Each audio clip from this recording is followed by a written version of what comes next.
Use of ए और N, ए और N का प्रयोग कब किया जाता है, इसकी हम जानकारी इस वीडियो में देखेंगे। एक तो क्या होता है कि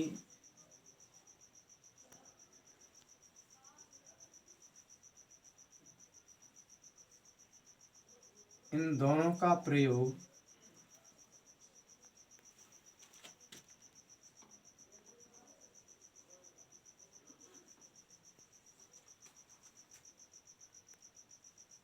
सिंगुलर नाउन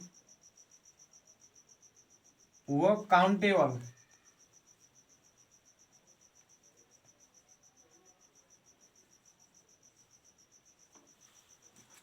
सिंगुलर नाउन एवं काउंटेबल नाउन से पहले करते हैं।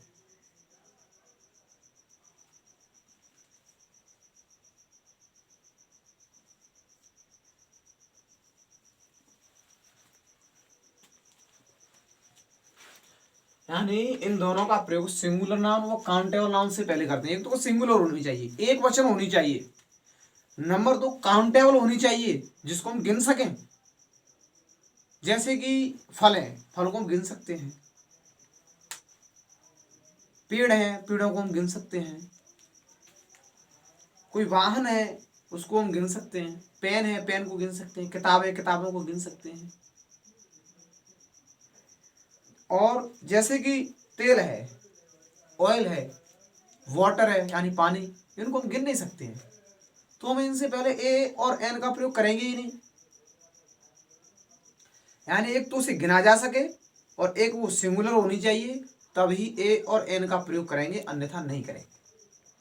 ऑयल है, पेट्रोल है, डीजल है, इनको हम गिन नहीं सकते हैं। कुल मिला के ये जो किलोग्राम में जो तोली जाती है वो चीज गिनी नहीं जाती है।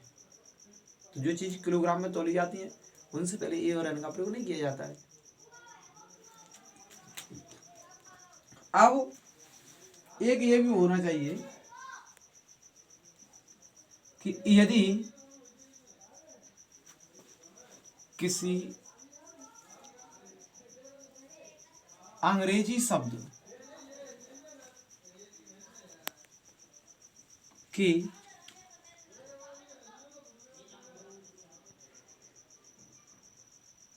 उच्चारण की प्रथम ध्वनि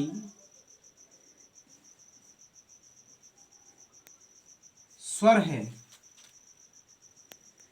स्वर हो, तो ए एन एन तथा व्यंजन होने पर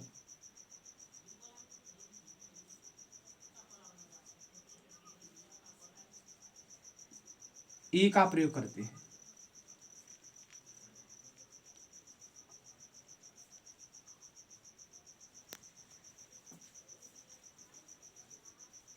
ए का प्रयोग करते हैं।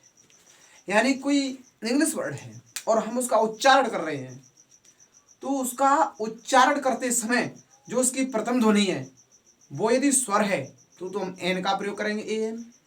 और यदि व्यंजन है तो हम ए का प्रयोग करेंगे। जैसे एग्जाम्पल के तौर पर देखें हम,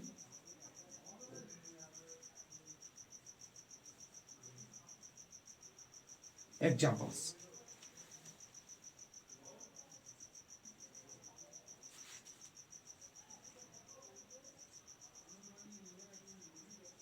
यूनिवर्सिटी है।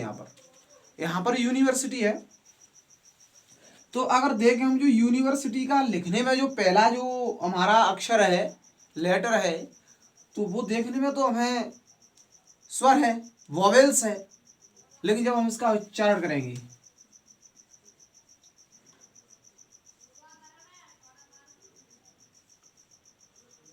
ऑनलाइन चल रही है यूनिवर्सिटी,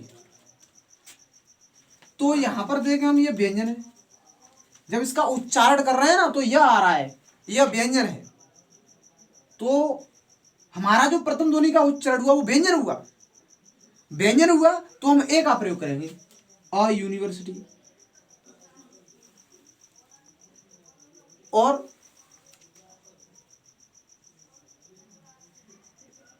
सेकंड देखो,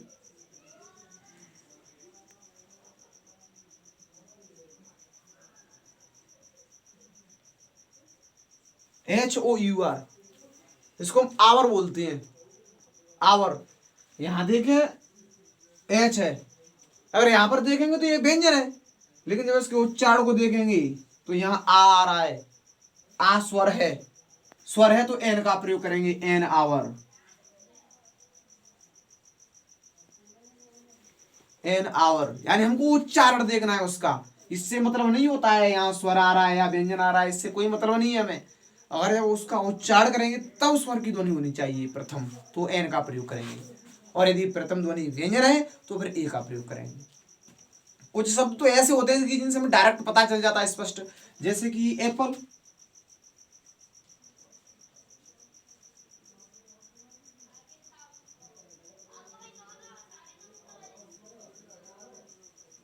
एन एप्पल। यानी इनमें तो स्पष्ट पता चल रहा है हमें कि यहाँ भी वो है स्वर हमारा, और यहाँ पर भी स्वर है, इनमें तो हमें स्पष्ट पता चल रहा है। तो इससे तो पहले हमने लिख दिया an apple, an elephant, an orange. तो इस प्रकार के वर्डों में तो स्पष्ट आता है, हमें स्वर का पता चल जाता है। लेकिन कुछ ऐसे भी होते हैं जिनमें हमें स्वरों का नहीं पता चलता है। इंग्लिश में देखा जाए तो इंग्लिश में तो पहले वहां पर स्वर लिखा रहता है, लेकिन जब उसका उच्चारण देखेंगे तो व्यंजन का आता है, ध्वनि, ध्वनि व्यंजन की निकल रही है। तो जो ध्वनि निकल रही है हमें उससे मतलब है। कभी कभी प्राय क्या होता है कि हम सीधा आगे देखते हैं, यदि आगे यहाँ पर वॉवेल्स है तो सीधा एन लगा दिया, और आगे कॉन्सोनेंट्स है तो ए लगा दिया।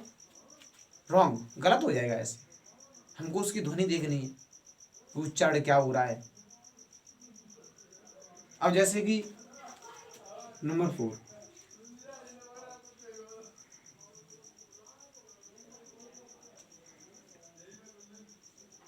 इसको हम ऑनेस्ट बोलते हैं,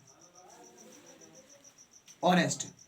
अब देखो, अगर हमें ऐसे पता चले कि प्रथम ध्वनि जो प्रथम अक्षर है, प्रथम अक्षर यदि स्वर है तो एन का प्रयोग करेंगे, और प्रथम अक्षर यदि व्यंजन है तो ए का प्रयोग करेंगे। नहीं, प्रथम अक्षर से मतलब नहीं होता है, प्रथम ध्वनि से मतलब होता है।